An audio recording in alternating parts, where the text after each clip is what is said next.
Welcome, fellow collectors and diecast enthusiasts. I'm Tommy, this is Diecast Emporium, and you have joined us just in time to take a look at the two latest editions from Classic Construction Models. These are the Caterpillar 988B wheel loaders, made predominantly of diecast in 1/48 scale. Now, these are currently still available from Classic Construction Models, so at the end of this video, if you find that you are interested in purchasing one or both of these models, I would encourage you to visit the links that are down in this video's description. But we have some ground we need to cover before we actually start this video's review. And what I like to do with any CCM model is let's get educated on the real machine. So, the Caterpillar 988B was introduced in 1978 with operator productivity in mind. The loader was built tough and dependable, and was ideal for loading shot rock, stripping overburden, charging hoppers, excavating, and stockpiling. The 988B was a perfect complement to the 769 off-highway truck. At the front, the entire front end was redesigned from the 988 with a Z-bar loader linkage and lift arms, which accelerated cycle times. Depending on the application, and with a rated load capacity of 21,000 pounds, the 988B could be equipped with several different bucket choices. The CAT 3408 turbocharged diesel engine inside the 988B produced 375 flywheel horsepower.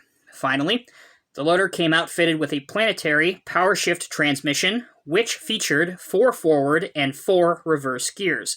This meant the 988Bs could reach a top speed of 22.5 miles an hour forward and 25.7 miles an hour in reverse. So, that's a little bit of history about the real machine. Let's come back to earth and talk about the models. All right, 500 were made of the standard version. That would be this one right here. 350 were made of the beadless tire version, which is right here. As I mentioned before, these were brand new releases. These are brand new releases, excuse me. And they were released in early December 2021. Now, the standard version retails for $279.95 US, while the beadless tire version retails for about $20 more at $299.95 US. If you're into measurements, the length is 8.4 inches for the standard version, and slightly longer for the beadless tire, and I do mean slightly, while the width and height of both are identical, width 3 inches, height 3.4. So, it's not only the tires that are different on both of these loaders, they actually, as you can probably tell if you haven't noticed already, they come with 2 different buckets. Now, the standard version comes with an 8 cubic yard general purpose bucket, while the beadless tire version comes with a 7 cubic yard heavy duty rock bucket. Also, it may be a subtle difference, but it is indeed a difference. The beadless tire version also has extended fender guard protection here on the front tires. That is not present on the standard version. Okay, let's get into pros and cons. Now, if you follow me on Facebook or Instagram, I received mine last Saturday, which I believe was December 4th. And of course, I had to run out as soon as these came in, unfortunately. Otherwise, I would have filmed this review right then and there. But I did get a chance to post a preview of these on social media. And essentially, I do that for one specific reason. And that is to get reaction from you guys, the collectors. Because I could care less, quite frankly, about, this is going to come out sounding narrow-minded, and I don't mean it that way, so stick with me here. I could care less what the general public thinks of a model's nuances. I post those pictures because feedback to the model company is key. That's what matters. That's what makes our hobby grow and what produces better scale models long term. So the reason I posted that picture is I wanted to get a lot of feedback, which for these in particular, I got some pretty darn good feedback of what you liked about these and what some people didn't like about these. And all of you articulated your points, good or bad, very, very well. So I have to give you props for that. So let's get into the not so great. Some may argue that the handrails might be a little oversized. Others may argue that the mirrors and such are oversized. Others still may argue that the wheel's not exactly right. And then you have some that argue that the buckets don't look exactly right. And then there's the big nagging issue, of course, of the fact that these are CCM models, and CCM has made such a name for themselves, and they've set such a high standard for themselves, yet these models, unfortunately, do not feature opening doors.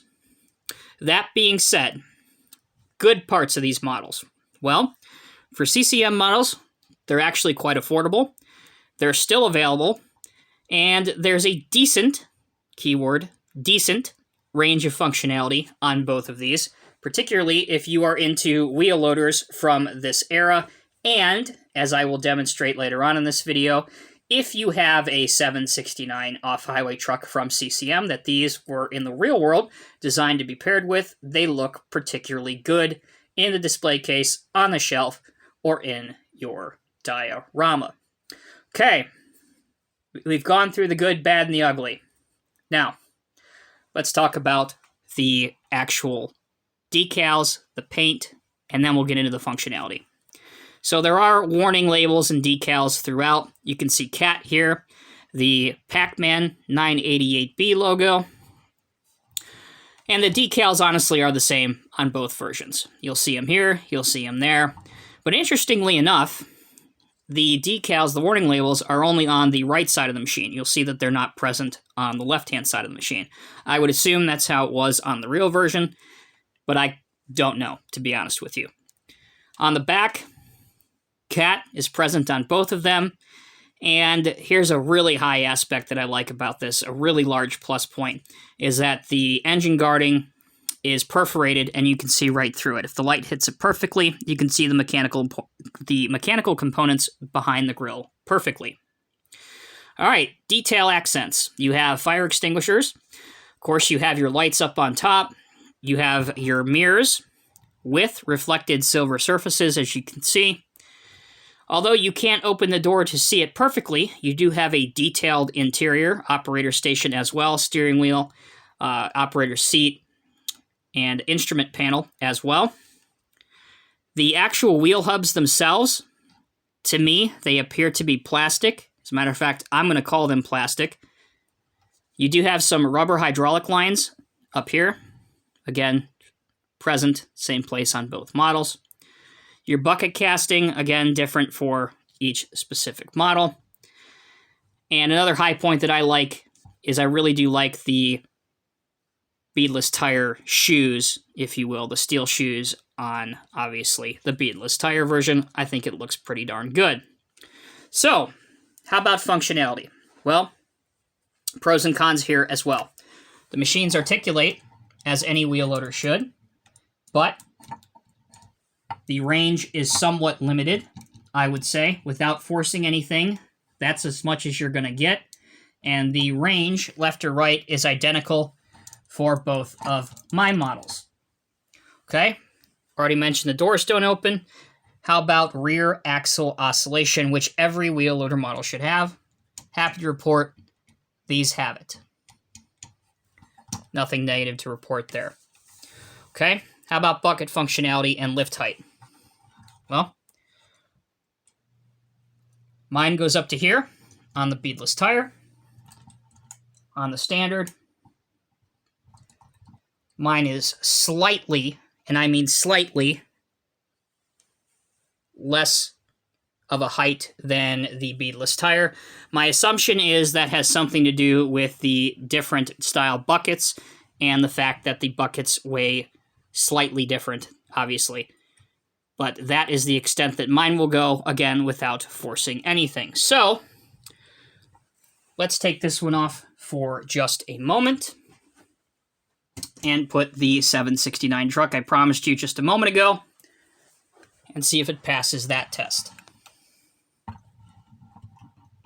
Yes, I would say that it does pass that test. Although it is just barely clearing the side of the 769, you can pose them together.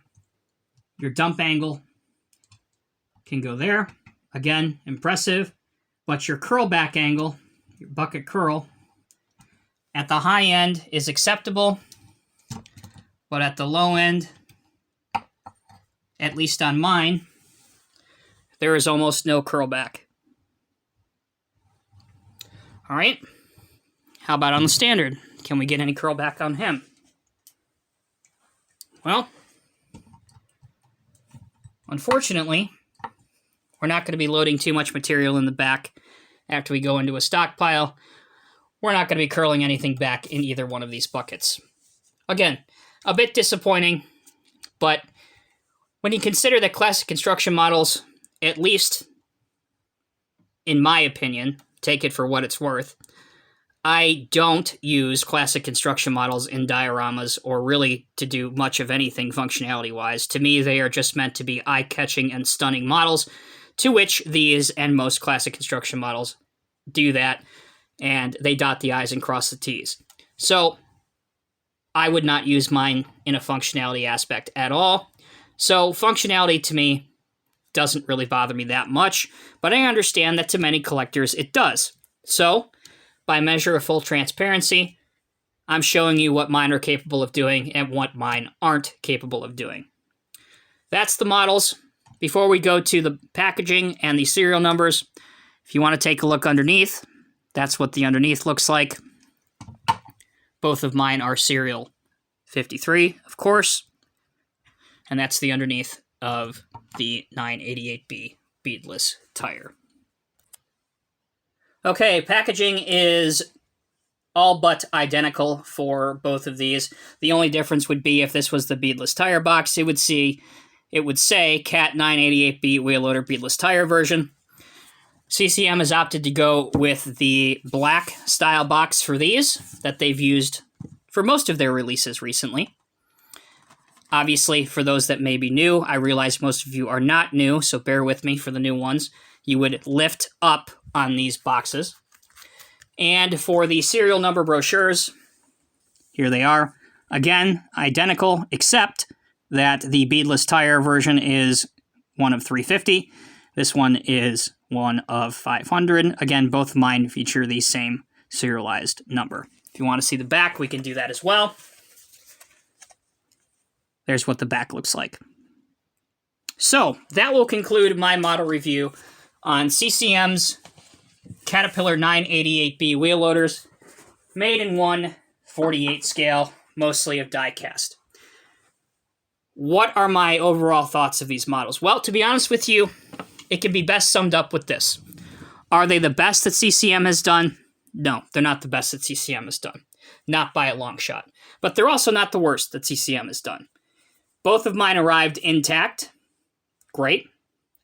Because a lot of my models from other manufacturers have not been arriving in one piece lately.